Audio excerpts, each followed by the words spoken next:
ꯅꯨꯡꯁꯤꯕꯤꯗꯨꯅ Manipuri entertainment ꯆꯦꯅꯦꯜꯕꯨ subscribe ꯑꯃꯁꯨꯡ like ꯇꯧꯕꯤꯔꯝꯃꯨ꯫ Channel ꯑꯁꯤꯅ ꯉꯁꯤꯁꯨ ꯃꯌꯥꯝꯕꯨ ꯏꯀꯣꯛꯅꯣꯅ ꯈꯣꯏꯔꯝꯖꯔꯤ꯫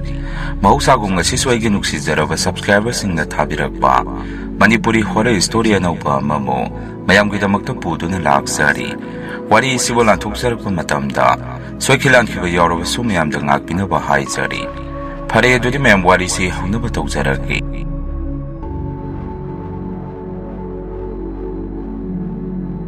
ꯋꯥꯔꯤꯁꯤ ꯃꯇꯝ ꯑꯗꯨꯗ ꯂꯩꯀꯥꯏ ꯑꯁꯤꯗ ꯑꯁꯦꯡꯕ ꯊꯣꯛꯈꯤꯕ ꯊꯧꯗꯣꯛ ꯑꯃꯒꯤ ꯋꯥꯔꯤꯅꯤ꯫ ꯃꯇꯝ ꯑꯗꯨꯗ ꯂꯩꯀꯥꯏ ꯑꯁꯤꯗ ꯃꯥꯏꯕ ꯇꯦꯟꯕ ꯍꯥꯏꯗꯅ ꯑꯍꯜ ꯑꯃꯈꯛ ꯂꯩꯔꯝꯃꯤ꯫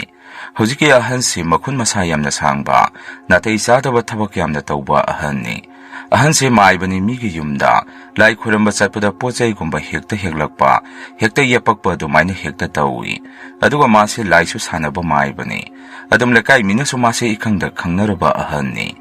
ꯑꯇꯣꯞꯄ ꯂꯩꯀꯥꯏꯗ ꯂꯥꯏ ꯍꯔꯥꯎꯕꯒꯤ ꯆꯠꯈ꯭ꯔꯒꯁꯨ ꯏꯁꯣꯔ ꯊꯃꯥꯏꯔꯨꯗꯅ ꯀꯣꯟꯅ ꯑꯇꯣꯞꯄ ꯂꯩꯀꯥꯏꯒꯤ ꯃꯤꯅ ꯈꯪꯅꯔꯛꯇꯅ ꯑꯍꯜ ꯑꯗꯨ ꯂꯤꯆꯩ ꯃꯔꯨ ꯆꯥꯕꯁꯨ ꯑꯗꯨꯝ ꯐꯅꯌꯥꯝ ꯌꯥꯎꯈ꯭ꯔꯦ꯫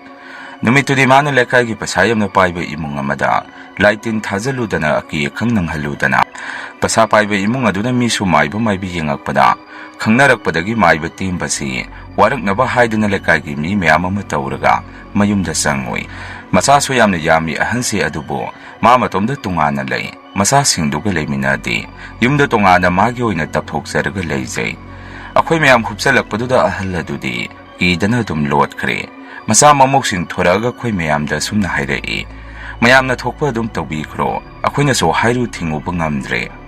ꯂꯩꯀꯥꯏ ꯑꯁꯤꯗꯒꯤ ꯇꯥꯟꯊꯣꯛꯀꯦꯁꯨ ꯇꯥꯟꯊꯣꯛꯄꯤꯈ꯭ꯔꯣ" ꯍꯥꯏꯔꯛꯏ꯫ ꯃꯆꯥ ꯃꯃꯧꯁꯤꯡꯅ ꯐꯥꯎ ꯑꯗꯨꯝꯅ ꯍꯥꯏꯔꯛꯄꯗꯨꯗ ꯃꯌꯥꯝꯁꯨ ꯑꯍꯜ ꯑꯗꯨ ꯀꯝꯗꯧꯁꯤꯒꯦ ꯈꯟꯅꯔꯝꯃꯤ꯫ ꯀꯣꯟꯅꯗꯤ ꯂꯩꯀꯥꯏꯒꯤ ꯑꯍꯟꯁꯤꯡꯅ ꯁꯨꯝꯅ ꯍꯥꯏꯔꯛꯏ,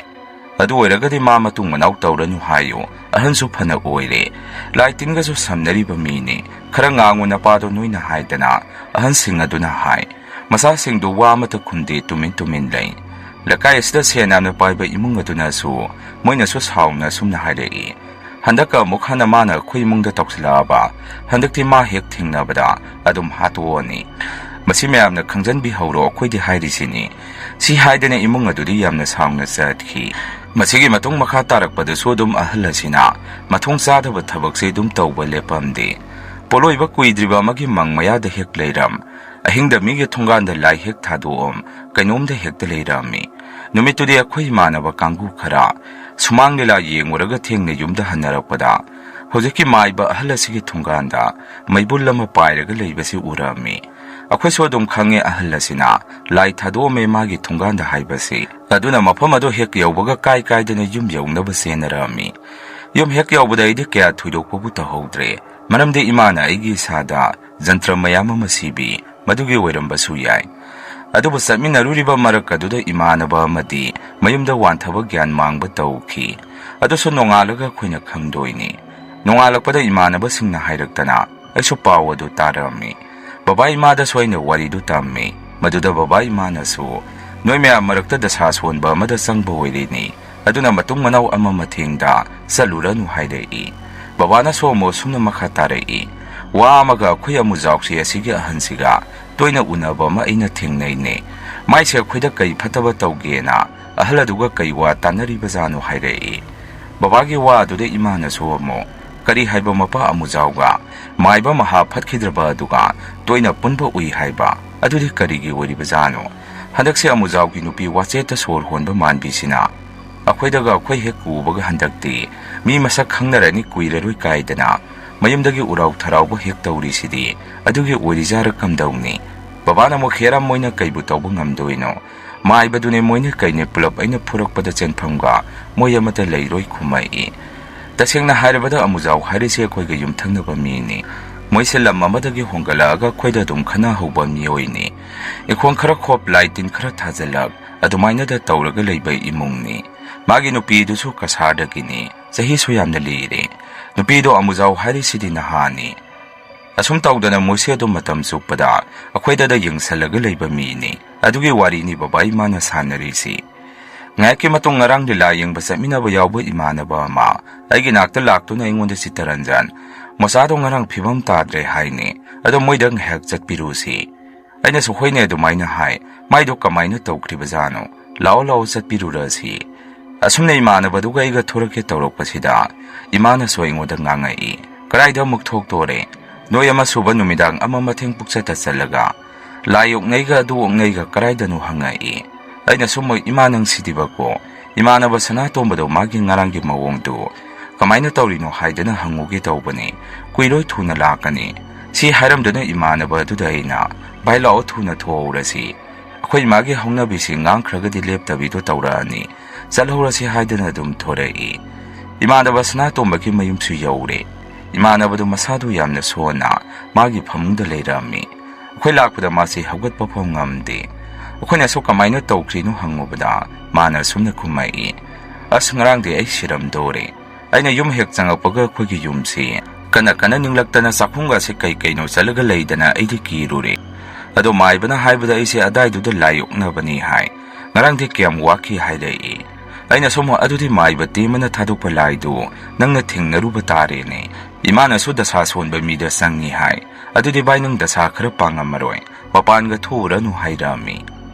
ngayga do maina wari sanaramaga isu yumda halakpada baba imana ngasai wari sanakiba akhoiga yumthangnaba amujau hariba nupadu masa lambenda aiga thingnarami aingonda so mase mundige ngai aisu ma ubada kausira kaugumsira haidana khanjanai adum kaudre isu yumda halai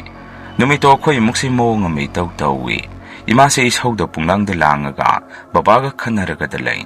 babana su kainuni nupi nangnai se tana khanaba horisi kailaiga thingnarurage nang bongasi hangami sak tokpaga babadi thungan phok hek mate kama thokpani babana khoi thungan thorakpada polythene serang masa amada polom sayo mama kaigumba ma khoi thunganda mina langtharaga leiramba ma babana thingnarami maduda babana so kainoni sibo mina thawoigi mafam asaida thanami zara natraga sanga na cheli bazara kaino sibo haidana serang doli chayamana hogairaga yengbada serang adugi manungda utwai waina tawba kharaga layangagba masu maga yaurami hai madu ubada babana so hais kaino sidi laitingi polam sara mali sida kanana thanami zano mi singse onthongnu sinna kidreda phai posa se saida mafam jana dum thanamge hayeng maibigi manakta puraga thau tahungi khangni moya khoiso araiba minate si haidana babasi machinda kaino ngangdana saunge imungda sangai imana so kaidawrage nangna duk saungna sangi duna hangami babana so wari do imada tammi ima so babaga phingba manai aduna imana so kari haiba akoi thongan maktabu khangnidana ima so numito yamna sawi nong hengan baga akoi tumba hagotringai babai ma gari masada tawraga posaka do puduna maibi magi mayumda salmina khi aduga ngarang akoi thongan taramba posaka do maibi duna yanghanbada maibi duna sumna haidai asyamna phataba posakni sidi amangba potni mi poloibagi yare ege sangrela sida pusala no ai ubada da khangi asaida thamuro adusi kaidoksi hairino hangai baba imana so ima maibi akhoida tawriba misak tubudi akhoi masak khangi masigi posa se ima maibi na miyoy aduda akanba lahen namukta hanbi ko maibi aduna so phare tan su chare aiso mi kharagi su hange tawramini ngasi se numi su yamna kalli thangje numitni noi lakpa yamna phare ai tawrage haidana maibi aduna lahendu hanbirami admaina lahen hankibadagi hujiki mungsi makhwangdo kola ga chatpa ma khoina urami maibate maso lahen halakpa aduda maso khara tengban badu yaubra khangde numidang asita mana khogi imungsida aki khang kaya ma tawhalai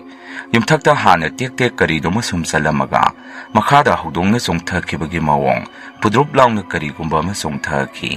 aduga khoi imungse pukhatta so khanai thonganda so mi dongna tawba mami oina ma thadoga wacha salhalaga thamki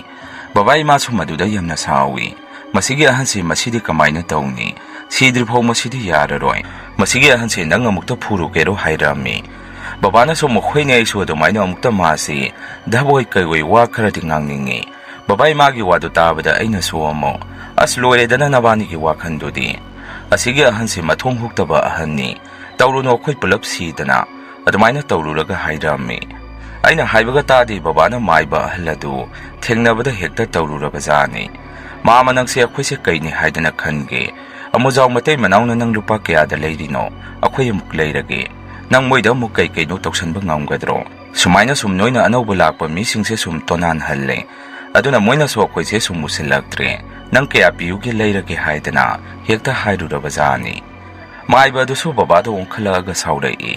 kaino brazam ho nang ngangi do ai kanagi kari thabak tawkre nang engonda puksing de singnarakanu he asumna hairamaga khudom bidu ulamaga yamna saungna sangki hai numito da dumna baba na mai ba du da singnarudana numidang se baba si thawai mangge hitang da ngairami ahing da baba gi source mai ba du na sanaraktana baba gi source chingum cherang naraga source hekta phungkalai khudakte imana baba se gari masa amada hapaga mai bi du ki manakta pukhi ima si nupa dongna tawi mai bi du na baba gi thawai si isoda niraga kanbi khi aduga mai bi du na sumna so hairei mai banina nang nupa gi khungul la horaga thawai gi tawrakpani ado se lai gi kai kai no yaruga semba jantra ni sema ta ka noi gi imung de loina sijalu haidana jantra ahum amasu naungna piraktana khusi shirami madugi matung makha tarakpada akhoi su manaba tandana manadre adubo moina de akhoi da dum maki akhang nang halaga leiki moi pulap manaraga sumadumaina leyak pasta nongmodi mathong sa da ba mai baduna atopa lakai dagi tha phadana lekhidaba angangi mongpham hogai rudana migi lakai na ahladu pharaga totpe aba tolaga akhoi gi lakai da sinarai handakte akhoi lakai gi mina su masidi ka ma henmalle ahan se tanthokhrasi haidana lakai dagi tanthokhi adumaina hek tawkhibadagi akhoi mungsu hojite igna singna leiba phangjare mayam ahambagi wari si matanga saita loijare ani suba wari si muk mayam da khudon tamjari wari senga sidagi sahi manga muki mamangda aigi mungda thokiba sengba wari ni khoi mukse yamna waba imung haibada oirami aigi selinauso ani sude tomdani aigi mingse kanta kauje khoi mungse laita lairba henmanbadagi aiso lailai su phajana tamba phangakti ima su masaga sonbaga thabak suba sunga mamde babane migi yum saba yauduna madudagi phangakpo pesa kharaduna imungi awada pa menarami adubu sina igi laik su tambagi pesa di liamti laik tamlaga so private school na phabada tambanga mamde aiso mata maduda class 9 tamli ima babagi awabadu yengba ngamdabadagi nongmadi aina ima da sumna hai ima aiso dukala kaino phamba ma yaukhrage natragadi imungsi sungwasalani ai sumaina yengba su pamdre aina dukan phamba yauragadi sen khradi tanba ngammani aigi wadu da imana soingoda yengduna ibunga nang lairik tamna karamna migi dukan yaudoi,no napana tegli surisina sina ngamnaba dum tause isa yamna angang oiri migi thabak yahoningde imagi wadu taraga aina sunoktuna ima thabak subabu kaidauge aidi karimata khande mina nganglaga su mina noknaraga su akhoi sen phanglaga loire lairaba akhoi honaba lepa yade honaringai mai pakpa oirakadabani aigi wadu taraga imana sunoktuna isagi wakhalondobudi imana yamna thagalli namana pa lairaba oirubana isa suningba hek thungdre ima kari haigadabano khangdre hore napa laaga hainaro napana yaragadi isagi apambatu tauro aina sukhoi ima ai horen baba laaga hairage asumna akhoi lamse khungango oibaga hospital na phabasu pangna leite lamben so phattabaga chathokpada yamna khudong saramde masida baba na nukti gi cycle da thabak suba salibani numidangi matam masida baba su halai baba halabani na ichu chai sing thangtok tu na thammi baba su halakpaga mamai mami taba loiraga chak chabado changai baba na chak charingai da aina tamna baba da sumna hai baba hi dukan phambra kari no ma yaukhrage paisa su khara laknaba adu oiragadi baba ima da khara su ko mani aigi wadu taraga baba na nungaitana sumna hairei ibungo adu yadi ipana honari sinangbu pendrabo isa hujik angang oiri lailai su tamlaga choba mi mu oigadabani aina su baba aigi pendaba kasu leiti sumiskun halaga yauksan sira tawbani adu oiragadi ima gi anaba su baba da su mateng khara pangni dana aigi wadu da baba su noami adubu kona tamna sumna hairei isa hujik thabak suba yadri hayeng saruga isa na tawgadaba thabak thoram yamna lei ipa sune yum sabasi yauraroi masi yamna wai masigi mahuta i-rickshaw oina thawrani hojikti aduna se namna phangi hai akhoi lamben sinaga khungang oibanina gari pakna leinade aduna reserve ta chatpada su phanayam kanani babagi wafam do taraga ina su haraungna sumna hangi kadai digi i-rickshaw no hairi su baba hojikti adu leiba ngamkhiroi pasa yamna yambani kamaina leidoino aigi wadu da baba si noktuna sumna hairei mina thorambagi second hand lowdoini yamna hongna yoni haihowi asinba amagi yon kadaba oiraba mali mapudu su mapalomda leirubani hai aduna magido lupa lising nipude yoni hai aduda handak aige thabaki pesa khara phangbaga yen nganu lori basiga khara yon thoga lahorage aduma leiraga de isa so skun thinba yarani pesa so yamna tanba ngamlani sidagi de isa gi ningbusu thungan doini babagi wado targa isu yamna harauje nongnini leiraga babana numidang wairamda irik soma puduna laami aisu madu purakpu ubada haraungna sumna hai babanang na lawni do si waidoiro fareda hujikti nungairani tawdabo aina babana puri iba irik soduda munna yengbada karino ma isada phawrami babana so ai gari se test tawboina saifauda thawruge imana so babagi wado targa tapna sumna hai ngai khuni nupa nangbo gari du lai pujaga khara tawkisi purakpaga thawbuda nungaiti laitin hana khwiramsi imana nganglibado babadi thawai sa sadana nupi nang ne laitin da hairaga lei kaidongni ge ahanba purakpa gari sibu kaidauge imana su nupa nang se laitin namna thajade tingkhet laikhet pase phatabani imagi waduda babana so sauningna noina dumaina ngakta khanjan bagini thaba mata mai pangna tawba ngamdrisi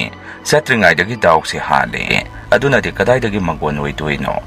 si haramduna babadi thuna gari do thauduna chatkhi imana so baba sakhibaduda nthi jana laitin ga se khweramaga chatke haide magi sumaina laitin thajadaba sidani masidani aina tallisi gari se laitin khweram thoke di laite imana sawbudu uraga aina so imabu themjanbi ima yare se babade sumna sum tawjal leire sibo asumna numinini humni di babana gari chen badu pasayamna phangi haidana haraujai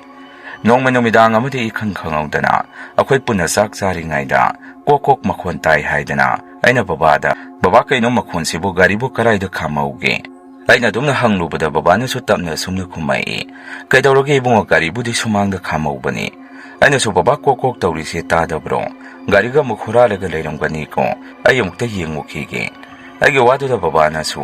hayadu kanana huran doino aisu babana nganglibadu tadana mapanda thoraktuna yengami aina dumna yengubada babagi irikso sida mi ma phambadongna tawribadu madu aina urai aisu kainone sibo aige wakhana wori bazara si khandana aise khara changsallaga mise noi thoktuna muk yengami aina dumna yenglubada di adumak nupi amagi sawung sadada mami sami phamlibadu urami madudagi aise kimandana imaga babaga tanaba kaurami makhoi ani soina kawbudu pakhana thoraktuna kaidauruki bungo nangna dukana kauriduna numidang sida mina targa karino ma khankrani aiso baba ga ima ga da yengduna sumna hai ima baba gari da nupi ma phamli se kanano aina dumna harubada baba na su inga gagna sumna hairei hai kai da ginupi no kana su sida leite aiso mi thinga da loina thilamba ga laini hojibu kana leitoino si haidana baba na gari du da kakhatuna yengami aiso baba na gari kakhatkibaduda amukso gari du da yengi adu boina handak yengubada di kana su leiramde aisi sada yamna angakpa ma phaujai babana su lao lao imungda sangasi karino nangna khoibo muk pakhalalisi si haidana imaga babaga di sangkhre aiso sangage haidana imungda mai he konsan baga gari sida muksu mi ma kakhatkebagi makhondo ina tarami aiso sidi kana raroi haidana thune imungda sangami chaisang cha thoga aiso phamungda sangduna tumba themrami ahinge matam sida so gari sida mi amana gari si nomduna sanabagi makhon se dum tai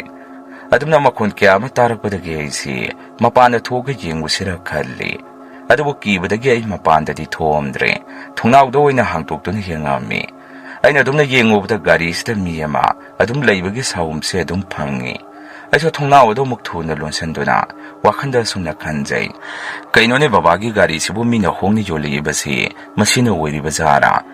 asumna ina wakhal tawringai da khoigi thongsi kanano mana kana thilai thong thilak paduda aidi khangduna isa se yamna ki na tumina lai ima hagoloktuna thongdo hangi tawrami aina su ima bu khamduna ima thongado hangonu ahinga sida kanano su khangde aidi yamna ki re thongado hangonu imana su kainone ibungo nang na hari dubo sidi nang khura to mani si haiduna imana thongdo hangtomi imana haibudu sumlami khura to man oiraga leirami imana su kari leirga tada ahinga sida lakpiri sibo ahal aduna su khara pakhana sumna hairei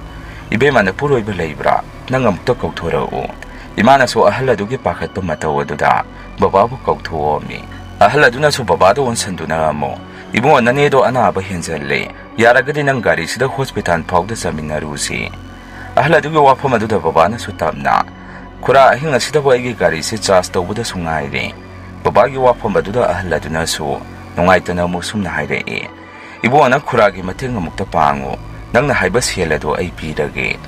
baba so dum na hairapkaduda nungaitabadagi hoi lusen biramo aisu thoraknaba tawrage haiki ahal adu somuk thuna mayumda hanki aina so baba da tamna sumna hai baba ahing ni ko sato se aide salhaning dabani baba na swai gi wadu da ibungo kari su tawroida ahan sige matau se yengba ngamdre senso phangdoine na saturi se si haidana baba se phiron sesanduna gari du thawduna satki baba na gari du hek thawdokhibaga gari eduda nupi ma phangkhibado aina uhawi asumadu ubada kiba maka loina na khanjai kari sakhina tuwari bazano aidi on thokna ki khreda ima ga iga so imung da muk changak tuna tumrammi baba halakpadu nungalamdai matam su oire baba se yumda halakpada yamna nungai tana halami ima na su kaidawrge nangna nungai tana hali dubo kaidawrge na saga nungai trabo baba na so as isabudi kari su tawde da ado ta da tomangi nupi ine do ngarang hospital yerom dai da dum leitre adugi ne ene nungai tribasi ahla du su yamna kaphawi ngayak lairagadi mathau mangam pangthokke hairani aisung hak yawbirudragadi nungai roi imana su adu nupa gari se layung ta khwiram sidana imagi watu da baba na su hait kari gi laino nangna laida hairaga lai gari da mi sibagi su kona lai khwiram gadro imana su nupa nang bo khoi gi gari da ni siri badu aduna layung tang khwiram si haibani baba na so taning de nupi nang gi wado hek to buga lai ko kangawi ayare ai gi phiron du puthora u ai asifam da chatragadi nungai roi ima so sauning baba gi phuri phiron du lakthok tu na pirami baba hek sakhibaga aina so ima baba gi gari se kari numi tok tawi ahinga thodokkhibada su nupi ma phangkhibagum tawi agi misna nupi edu bodum uraka leire ase aphabadi hoiramoi ima sidi kamdausige ima na swai gi wadu taraga ibungo napa halaktringai da gari se mukta samtho aduga kai no khara kathoga puja tausi ima na dumna hairakpadu dai su hoi thaidana thuna gari du bu samami ngayang nuksada khamingai da baba se thuna changak tuna sumna hairei haibungo nang gari se samlu bro phare ipa mi mata thillu khege si haidana puja to bonang dringai gari du puduna dum satkhi ima na so saungna sumna haihui magi sigu mating khel lakhet pasidani ma nongmadi soiroi masinu pa sibo aibu kamaina ngangna doino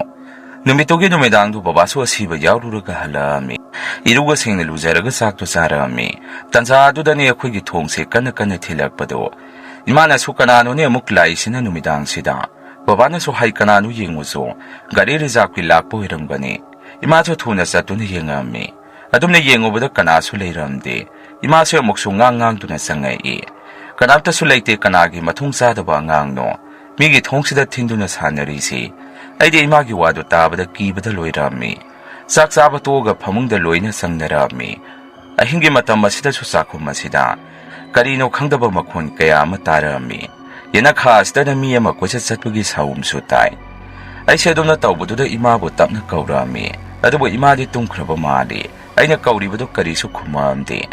aise mapanda thoroktuna tapna koibudu yengi aina dumna yengobada yena khasida nupi amagi saung sada dongna salibadu madu aina urami aisung hakti chumlibra natraga aigi wakhanara haidana yengi ngayaga dumna yengduna leiringai nupi amana kapagi makhondo muktarami aise madudagi kidane imungda chensange tawbada akhoigi thongse mathanda mi amana lonsanbagum tawrei aise dumna tawrakpadu kidana koilau lawi tanza aduda imaga babaga so thoraktuna kaidawrage bungo nangbu sida kaidawrino selao imungda sangasilao aina so yena khadu do khut thinduna hai ima sida nupi ma satuna leire ima idi yamna kire nupi ma da yumma sida tamna re age wadu da babanu so ibu saiduna haire kaino ibungo nang ngang li dubo nangi wakhana wairam gani yumma sida bo karai da gi nupi no nupa man khidre da nang se agi sani haibada wathongna sana khidre ima na so baba gi wadu da saiduna kaino nupa nang na hai dubo isa se hani yenge di haite nang na laitin thajade ama tawi hairi sibo aina haibado yaramagadi kharasu phagadabani imagi waduda babana su hai taning de nupi no wakhan jajat mayama makhanjalabani na masi pumba tawri sini akiba haibase wakhandi gi porakpani selao ahing su thengabani mina taraga karino makhallani ayamni kainoi namana sana swaida koilau lauri si asumne imungda imana ibu pusenbi duna tumba thembi Numito hokre babaso ayung nganta gari chenduini haidana gari do thauduna chatkre ai hawgalakpada imana sumna haire e ibungo lai khuram thusi irugalu chatho so asu handak isa sida kiba mayam se phana ba haidana hoit haidana irulu jaba loiraga ima gaiga lai khuram ba salami lai khuram ba loiraga sak toga thabak tawduna lai matam je adum hauki khangaude numidang thengzale imana sak su loisan khre adubo babadi pung 12 tar phau yumda halamde imana swagi nakta sangaktuna ibungo napatubo kaidobo yawroba jano nang phondo mukta tawraga hangudana aina so hot ima tawge haidana phola do babada tawrami baba so phola do pairaktuna ai lai yawrakadore aina so baba thingi halaknaba tawro imaga khuni saksa dabi baba ngairini baba so hoi haidana phola do dum thamkhre ngairaga baba se gari do kanna yumda thawjalai adugo thongdo kana thinduna hainu pinoi batabro thongse mukta hango ima gaiga so babagi mongdo karino mani haidana thuda thonga do hangami adugo kaidorge baba nangna dukana kauriduna baba na sunupi mayamata hana puthora o aigi sase mukto oktoke thuro ima so maikhetu baba da pirami baba na masa pumba mayok thoga imungda thuna sangki ima gaiga so babagi mataw adu da ingak nagna kaidorge hangami akoina hangbadu da baba na sutapna haid aina gari se thauruga lakpada gari maning sida nupi ma phambagi masakto aige gari gi side glass mixele sida urai aiso leithok tuna yengbada kana su yawramde aiso sidi mawang amani haidana paikai gari se thaura bani imana so baba gi wa du da aina haidra laite na mukta khoiram thokse haidana nangna sungta hek thajade hojiti se kari sare baba so tamne imada sumna haidai hayengde ai mai ba mata kauruke yumasida mukta yengthon si ai ngasidi yamne kire nupi ngasai ukhiba singa do dum uraga leire asumna numisigi ahinga sida so yumasida kiba saum kaya ma pirami akoy humso punna leiminai numito hokre nong hekngan baga baba se maiba kauruni haidana chatkhi adubo ayukta gi sakhibado pung 12 tar phawba yumda halaktabaduda baba gi phol aduda ina tawrami handal tawse phone do pairamde aiso kaidabo yawroba jano haidana phol adu dum handal tawsalli kona dinu pamana pairaktuna sumna haidai kanano phone tawbiri sibo phone sigi mapuse accident thoktana hospital da hojik leiri aiso wado tabada pakhanna karamba hospital da no hangami nupaduna so hospital do taami aina so iyamba kyam thina sokpano hangami nupaduna so yamna thina sokpudi nate kokta khara sokpani yaragadi no so khara thuna lakpiro aiso yumda hallage tawbani ibungi mi lakpa ngairamini adumaina harakpaduda aina so khot iyamba ngakta ngaibiramo akhoi thuna laknaba tawge aiso si haidana phol adu thamnarami imada paw pumba tamnaga hospital tamna laami akoina hospital yorokpada babadi gyan laamdri akoiso babagi da makta kuchin senduna langami numidang wairamdo baba se wakhal laktuna noide sida kamaina lerami ba kanana paw pirakke hangai aina so baba da baba nupa mana hairakpadagi khangbani ado baba haksang khara nungairabo baba na de khara phare ado koksidi khara nungaite aina so adu de asokpagi saina khonduni ado baba kamaina tawrino baba na so aina hangbadu da sumna haire ibungo nungthingi matam sida egin mitsida maseng marang nupi madum uduna lei gari mamangsida nupi ma chensalakpani nupi do thomba tare haidana leithokpada thokiba thodongni adu waina gyan khara leiringaida mafam aduda kanasu leiba uramdi madudagi aige wakhanse dum mangkhre imana so mukna hana ina haibadu madu yaramagadi pharoidra nangya yadabadagi thoibani tawrisi aina su yare ima hauze adugi matam nate masigi matung akwa se nong nini de hospital da leirami babagi masa phagat pangai bada khara phagalakpadagi yumda halai yum hek yawbaga imana so mai bama kauduna yenghalami mai bado laktuna gari du yengami aduga sumna hairai ibungo sina pukhat piruba nupi do lambenda leikhidabado nupi du gi thawaina yumba sida nation duna leire nakhoina na hana lighting khoiram tho amagadi phagadabani nakhoigi yumma sida thawai asina aki akhang pi duna leire nakhoina hujeibu kauraga yenghauri si masi yamna pharabani natragade imung tumna mangangani ima so mai badagi wadu taraga tamna sumna hai wajana imung sibo mukta phana bu yengbiramo awa phamdagi mukta kanbiyo mai baduna so hoi aina phana ba taurage ado isinga sengba puthorao imana so isinga sengbu do puthoraaga pirami mai baduna lighten solaba matung sebe masigi isingse yumda saitho aduga gari sida so khara kikto ima so isinga do lauruga yumma made gari da saitho mi ꯁꯤ ꯂꯣꯏꯔꯒ ꯃꯥꯏꯕꯗꯨꯅ ꯑꯃꯨꯛꯁꯨ ꯃꯆꯤꯟꯅ ꯀꯔꯤꯅꯣ ꯁꯣꯜꯂꯒ ꯏꯁꯤꯡꯗꯨꯕꯨ ꯆꯥꯏꯊꯣꯛꯑꯝꯃꯤ ꯑꯗꯨꯒ ꯕꯕꯥꯒꯤ ꯃꯁꯥꯗꯨꯁꯨ ꯀꯣꯛꯊꯣꯛ ꯁꯦꯡꯇꯣꯛꯄꯤꯔꯛꯑꯝꯃꯤ